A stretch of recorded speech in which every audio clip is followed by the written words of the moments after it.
Buenas gauchada, como é que está? Muito bem? Bueno, mas eu tô aqui de volta hoje no nosso programa, contando uns causos do meu rincão, né? E este hoje é especial, porque é um causo verdade, como todos, né? Mas é um causo de amor. Chegaram a ligar sirenes, olha aqui, para contar o causo de amor hoje. Tão agito só esse dia. Bueno, mas eu vim todo a caráter, estão vendo? Bem pilchadito, nomás. Boina Mariner, camisa vermelha dos meus amigos carbonários e o lenço azul. Sim, lenço azul. Por que lenço azul, você sabe? Porque o lenço azul é o lenço da República. Sim, de todos aqueles que defendem a República. E isso vem me lembrar certa feita de um parceiro meu de batalhas. É um italiano, chamávamos ele de Giuseppe. Giuseppe. Todo mundo conhece pelo sobrenome Garibaldi, né? Giuseppe Garibaldi. Quantas batalhas juntos. Mas não é do Giuseppe que eu venho falar. Ele faz parte desta história, sim, porque é uma história de amor, né? Mas é da paixão da vida dele. Sim. A mulher que fez o sangue dele incendiar. E que prenda, tchê. Era uma plebeia, né? Estávamos em tempo de império. Uma plebeia com alma de princesa. Tchê. Muito galante aquela morena, cabelos longos. Né? Nome dela? Ana Maria de Jesus Ribeiro.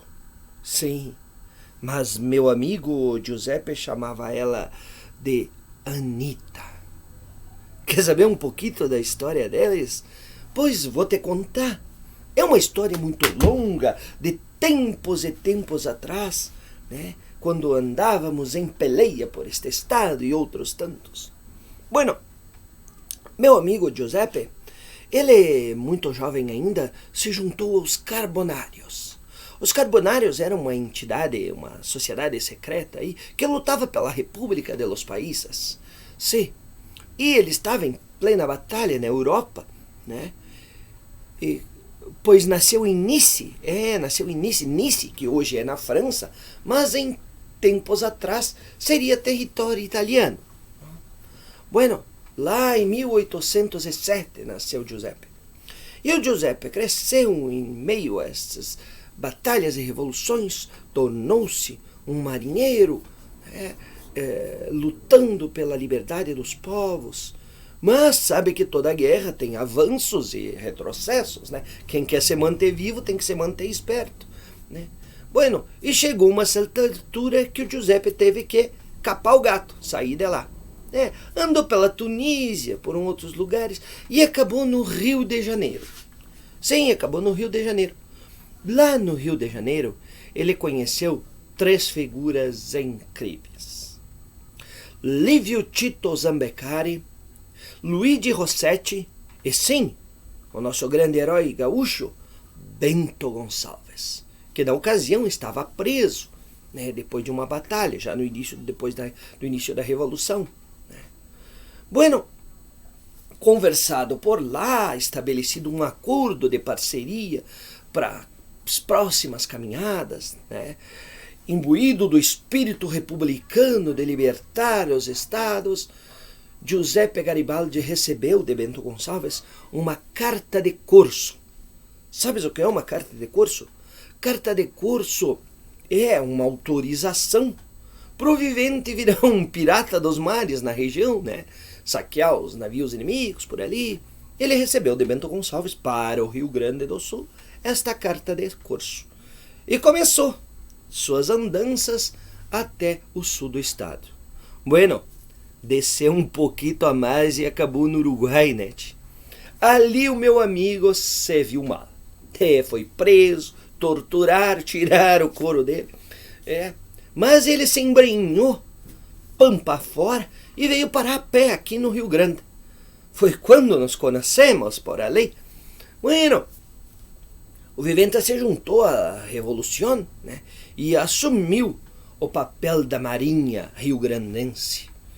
Bueno, mas nós não tinha barco, né? Me lembro que descemos a cavalo até a estância da irmã de Bento Gonçalves, lá em Camaquã.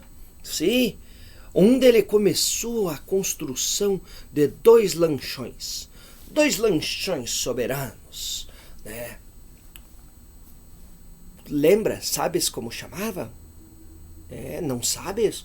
Tchê, tu não estudou história do Rio Grande? Ceival e Farroupilha. Sim, Ceival e Farroupilha. O Rio Pardo, uns dizem Rio Pardo, mas era Farroupilha.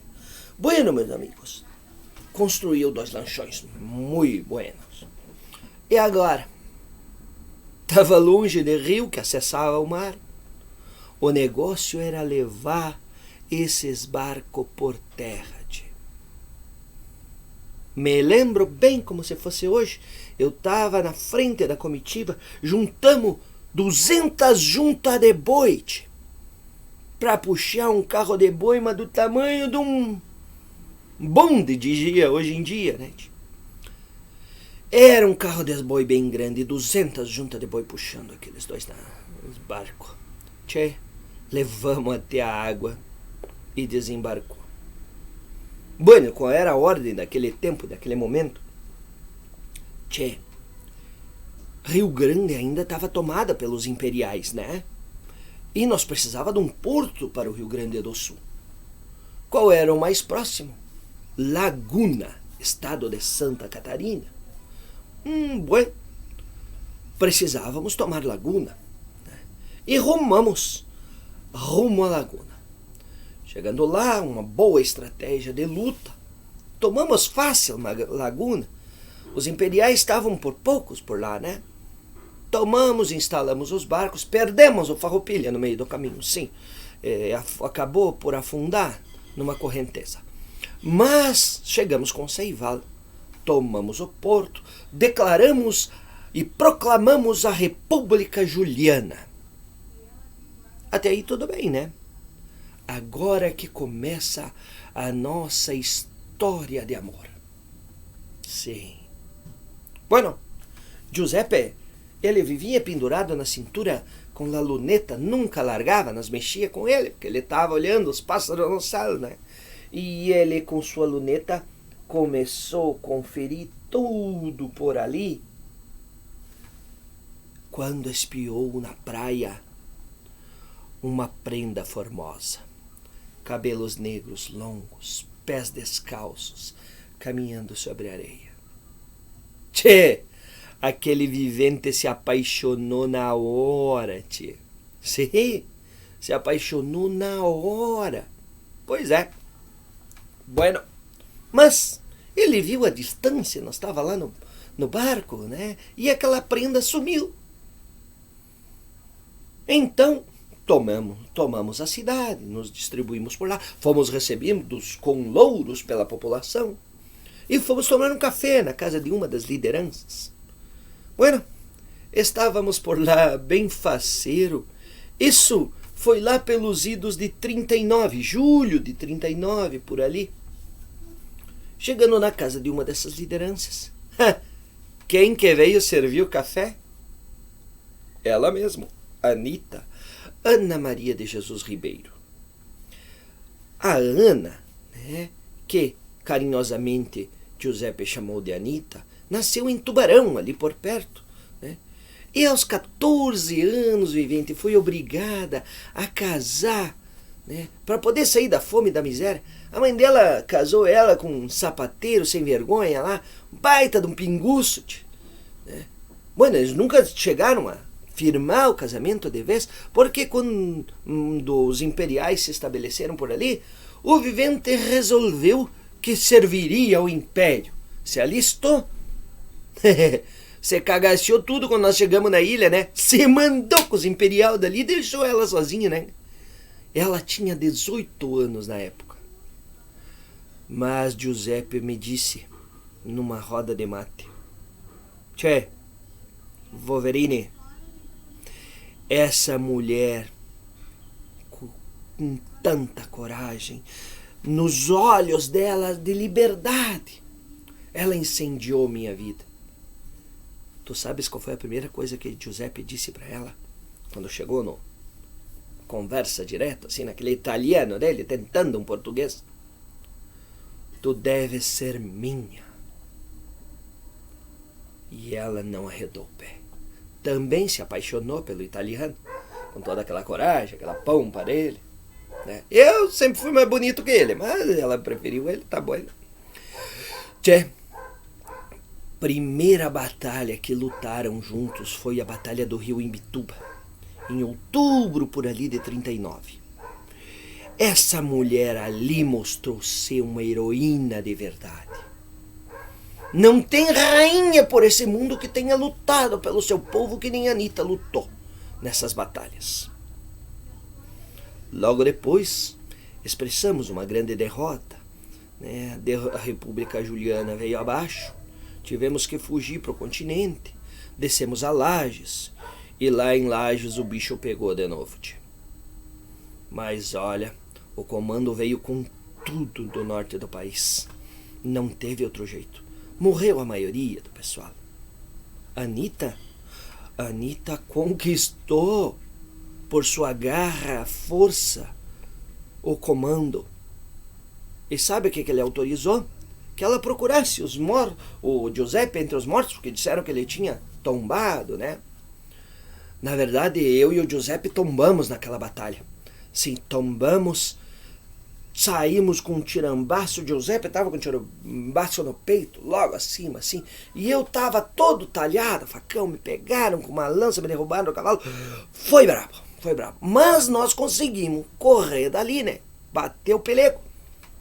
E a Anitta, naquela distração de procurar os mortos, quando ela viu que o Giuseppe não estava mais por ali, não me achou por ali também, ela, ó, zup, se mandou, saltou no rio Canoas, cara, afundou abaixo de bala, de mosquetão comendo nela, e se mandou, desceu o rio Canoas, passou pelo rio Pelotas, chegando ao rio Uruguai.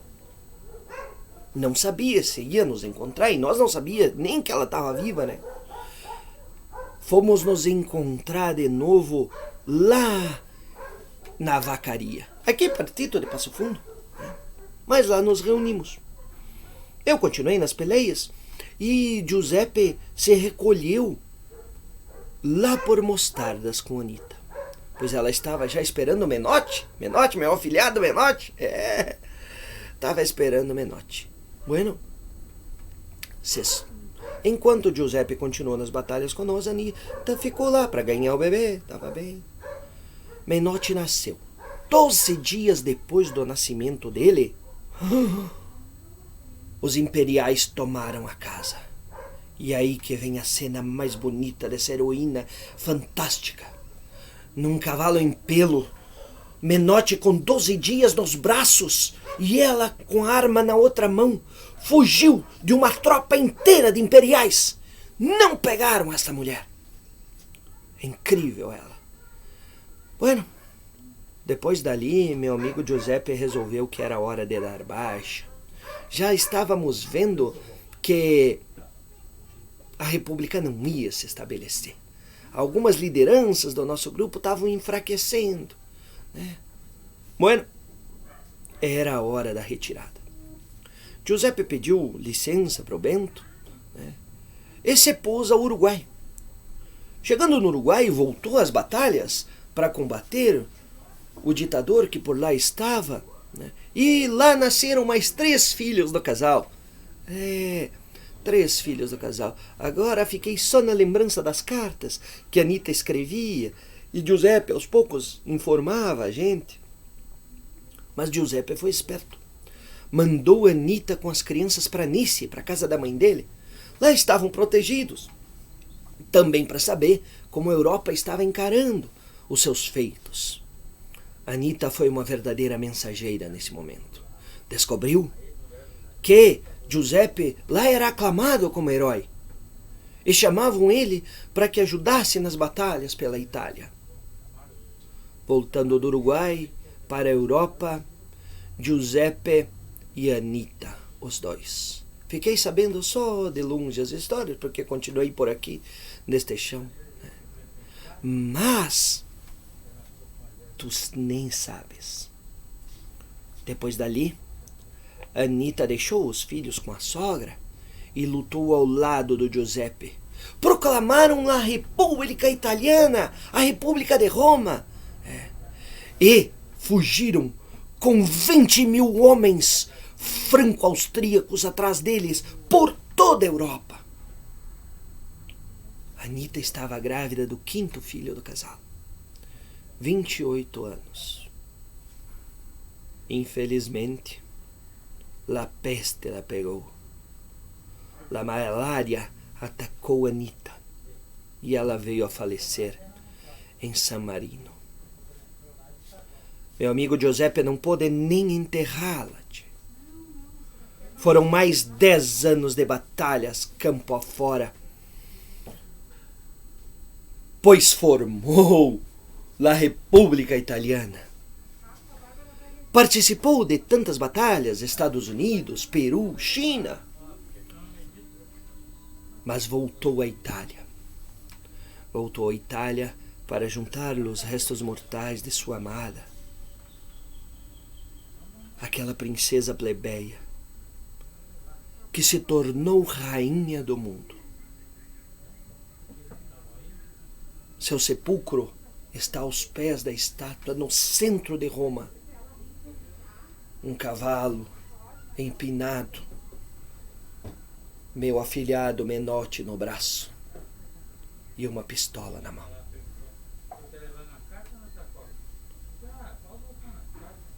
Em seus dizeres, por um tocaio meu, Alexandre Dumas, escrevendo as histórias, Garibaldi disse entre linhas: eu perdi mais do que ganhei, mas ganhei a liberdade que procurava nos braços de Anita, uma mulher livre. Que essa paixão seja símbolo de tantos amores, pelo Rio Grande e pelo mundo afora. Lá vai minha lembrança aos meus amigos, Alain, Guilherme, e que, quando os versos vêm para casa, também seja um palco de amor. Grande abraço!